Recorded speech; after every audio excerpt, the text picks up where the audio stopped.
अल्हम्दुलिल्लाहि रब्बिल आलमीन वल आक़िबतु लिल मुत्तक़ीन वस्सलातु वस्सलामु अला सय्यिदिल मुरसलीन अम्मा बअद फ़अऊज़ु बिल्लाहि मिनश शैतानिर रजीम बिस्मिल्लाहिर रहमानिर रहीम अतीउल्लाह व अतीउर रसूल सदक़ल्लाहुल अज़ीम। अज़ीज़ान मिल्लत इस्लामिया, आज जुमे का दिन है और पहला सर्दी का दिन है। जुमा भी है और सर्दी भी है। अल्लाह से दुआ करो कि अल्लाह रब्बुल इज़्ज़त ऐसे सर्द मौसम में हमें नमाज़ पढ़ने वाला बना, क्योंकि अल्लाह रब्बुल इज़्ज़त अपने बंदों को हर तरह से आज़माता है। और अल्लाह की आज़माइशों में से भी ये एक आज़माइश ही है कि बंदा मेरे लिए, अल्लाह फरमाता है इस्तजीबु लिल्लाहि वल रसूली इज़ा दआकुम, अल्लाह और उसका रसूल जहाँ और जैसे तुम्हें पुकारे तुम तैयार रहो। अल्लाह कुरान में फरमाता है अल्लाह और उसका रसूल जैसे जहाँ तुम्हें पुकारे तुम तैयार रहो। अज़ीज़ान मिल्लत इस्लामिया, तो गर्मी हो, सर्द मौसम हो, चाहे बारिश हो, मगर अल्लाह और के मखसूस बंदे, अल्लाह के चुनिंदा बंदे, अल्लाह के इबादतगुज़ार बंदे हम वक्त अल्लाह की रज़ा के लिए तैयार रहते हैं। अज़ीज़ान गिरामी, और उलमा फरमाते हैं कि अल्लाह को सर्दियों का वज़ू बड़ा पसंद है, तो हम तो अल्लाह के फजल से गुस्ल करके यहाँ आ रहे हैं। अल्लाह रब्बुल इज़्ज़त इसका अजर व सवाब बढ़ा देता है। इसलिए ज़्यादातर कोशिश ये करना कि हमारी नमाज़ें न छूटने पाएँ और हमें अपने इबादतगुज़ार बंदों में शामिल रखे। अज़ीज़ान मिल्लत इस्लामिया, हम अपने उस जिस्म की तरफ तवज्जो करते हैं जिस जिस्म की कोई हकीकत ही नहीं है, जो जिस्म मिट्टियों का कहना है, जो मिट्टी में मिल जाना है, हम उसकी ऐशो इशरत, उसके आशाइश के लिए हम तमाम चीज़ें करते हैं, तमाम वो काम करते हैं कि जिस्म को आराम मिले। मेरे अजीज़ों, मगर इस्लाम का, ईमान वालों का कायदा ये है कि वो काम वो करें कि कब्र में उन्हें आराम मिले और अल्लाह रब्बुल इज़्ज़त उनसे राज़ी रहे। अज़ीज़ान गिरामी, हमें वो काम करना चाहिए जिससे अल्लाह और उसका रसूल राज़ी हो। अल्लाह और उसका रसूल जिस काम से राज़ी होता है उस काम में फ़लाह व बहबूद होती है, उस काम में कामयाबी मिलती है, उस काम में अल्लाह की रज़ा होती है, तो अल्लाह की मददें भी नाजिल होती हैं। अल्लाह उस काम में आसानियाँ पैदा करता है। अगर हम सिर्फ़ दुनिया में लगेंगे तो उस काम में कभी कामयाबी नहीं मिलेगी। हज़रत अबू बकर शिबली रहमतुल्लाहि ताला अलैह कहते हैं, मुझे एक सवाल बहुत ज़्यादा कठिन लगता है। तमाम मुरीदीन, तमाम मुतक़िदीन, तमाम तालिबीन, तमाम आशिकीन बैठे हुए थे। अबू बकर शिबली ने कहा, मुझे एक सवाल बहुत ज़्यादा कठिन लगता है जिसका जवाब मुझे आता ही नहीं।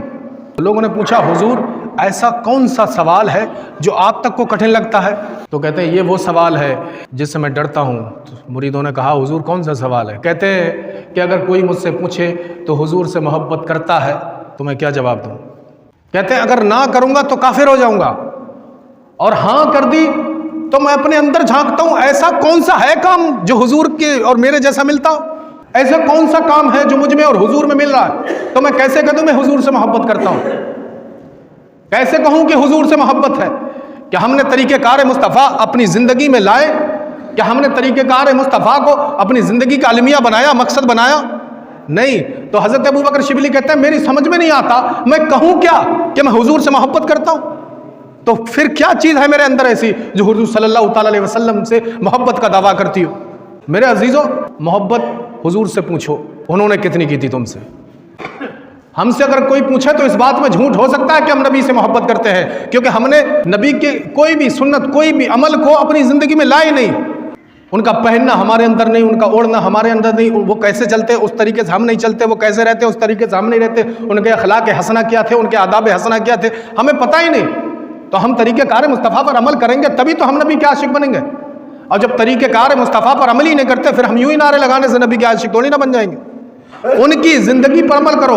नबी से पूछो, तुमने कितना प्यार किया था अपने उम्मतियों से? तो मैं एक बात बताऊंगा, इंशाअल्लाह समझ जाओगे कितना प्यार किया था। हुजूर सल्लल्लाहु अलैहि वसल्लम कोहे सफ़ा से चल कर जा रहे थे। इब्तिदाए इस्लाम का दौर था। नबी आखिर ज़मा पे 13 साल मुसलसल तशद्दुद किया गया।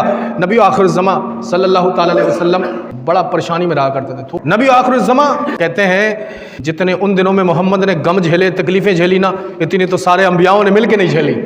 900 साढ़े 900 बरस तक हज़रत नूह अलैहिस्सलातु वस्सलाम अपनी कौम की मार खाते रहे। 950 बरस तक मार खाई कि अल्लाह के अहकाम उन तक पहुँचाए। 950 बरस तक मार खाई। और अंबियाओं ने, किसी ने 500 बरस तक खाई, किसी ने 400 बरस तक खाई, किसी ने 150 बरस तक तकलीफ़ें बर्दाश्त की।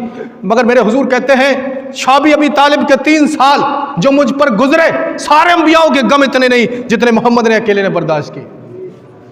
मेरे सरकार कोहे सफा से गुजर रहे थे, अबू जहल मिल गया, ताकतवर है, पावरफुल है, सरगना है, जालिम है, गुस्सैल है, मालदार है।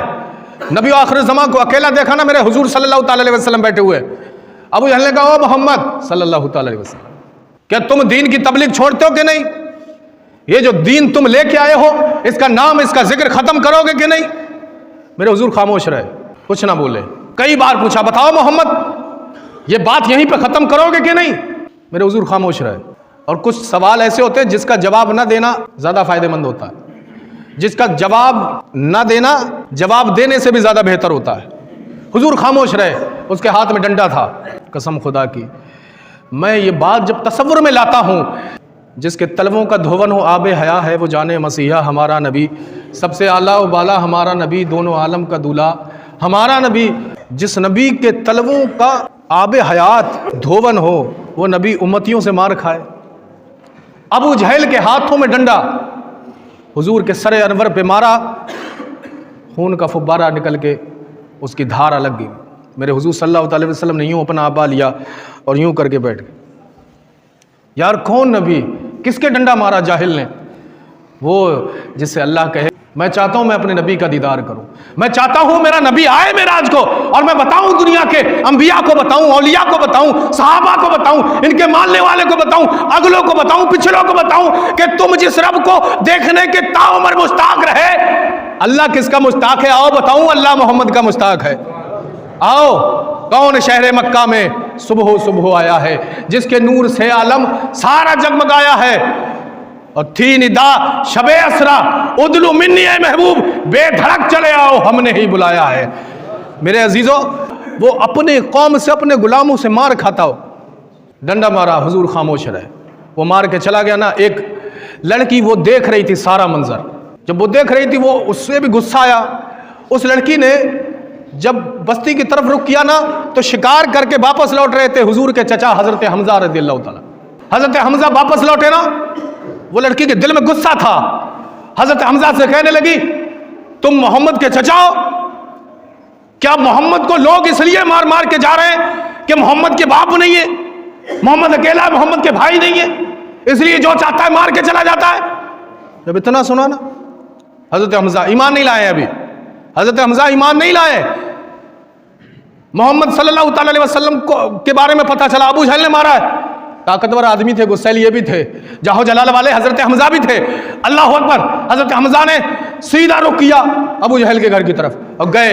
पूछा कि तूने मेरे भतीजे मोहम्मद को मारा है? तूने उसे बेसहारा समझ लिया? उसके चचा हमजा जिंदा है। सर पे कमान मारी, उसका भी सर फाड़ के वापस आ गए। हुजूर सल्लल्लाहु अलैहि वसल्लम हजरत खदीजतुल कुबरा के पास बैठे हुए थे। हजरत खदीजतुल कुबरा जो है जख्म साफ कर रही थी। हजरत हमजा गए ना, तो हुजूर सल्लल्लाहु अलैहि वसल्लम को देखा, हुजूर की आंखों में आंसू थे। हुजूर को यूं कंधों को पकड़ के उठाया, कंधे पे हाथ रखा ना, हुजूर लिपट के रोने लगे। यार सोचो ना, दुनिया का मालिक कौम से पिटे, कौम गालियां दे, फिर भी उसे परवाह ना हो, कौम तड़पाए फिर भी परवाह ना हो, अल्लाह की इबादत के लिए रोका जाए फिर भी बेफिक्र हो। हजरत हमजा ने कहा, रोते क्यों भतीजे? कोई बात नहीं, मैं तेरे साथ हूं। अब तुम घबराओ नहीं, मैं मार के आया हूं। अब तो खुश हो जाओ, मैं मार के आया हूं, अब तुम्हें रोने की जरूरत नहीं, मार के आया हूं, अब तो मुस्कुरा दो। हुजूर सल्लल्लाहु अलैहि वसल्लम खामोश रहे। हजरत हमजा ने फिर कहा कि तुम रो ना, जब तक हमजा जिंदा है तुम्हें तकलीफ की कोई ज़रूरत नहीं, तुम रोते क्यों हो? अब तो खुश हो जाओ, मैं मार के आया हूँ। अल्लाह अकबर। पता है मेरे नबी ने क्या कहा? मेरे नबी आखिर ज़माने ने कहा, मेरे चचा तुम उन्हें मार के आए हो ना, जिसको मार के आए हो, जब उसने मुझे मारा था मैंने उसे मारते ही माफ़ कर दिया था। मेरे नबी का किरदार देखो, दुश्मन मारे हुजूर फौरन माफ़ कर दे। कहा मैंने तो उसे माफ़ कर दिया था तभी जब उसने मारा था, और मैं माफ़ नहीं करूँगा तो ये माफ़ करने वाली नसीहतें उन तक कैसे पहुँचेंगे? अगर मैं माफ नहीं करूंगा तो मेरे उम्मतियों को नसीहतें कैसे मिलेंगी कि गुनाहगार को माफ करना सीखो? अल्लाह अकबर। ए चचा, मैंने तो उसे माफ कर दिया था, मैं इस बात से खुश नहीं होऊंगा कि तुम उसे मार के आए हो। किसकी बात कर रहे हैं? इस्लाम का सबसे बड़ा दुश्मन अबू जहल था, उसकी बात कर रहे हैं। मैंने उस पर खुश नहीं हुआ कि तुम माफ करके आए हो। अब हजरत हमजा कहने लगे, मेरे भतीजे ए मोहम्मद बताओ तो सही, फिर खुश कैसे होगे? मेरे सरकार ने कहा कि तुम कलमा इस्लाम पढ़ो और इस्लाम में दाखिल हो जाओ। मोहम्मद इससे ज्यादा खुश कभी नहीं हो सकता। तुम इस्लाम मुसलमान बन जाओ, तुम कलमा शहादत पढ़ो, मैं तब खुश होऊंगा। अल्लाह अकबर। उस वक्त जोश में थे। हज़रत अमीर हमज़ा कहते हैं तो फिर ले कलमा पढ़ा। ये इस्लाम था। क्या क्या तकलीफ़ें बर्दाश्त की मेरे नबी आखिर ज़माने इस इस्लाम और इस उम्मतियों के लिए। इतना प्यार करते थे वो हमसे, और हम कितना करते हैं।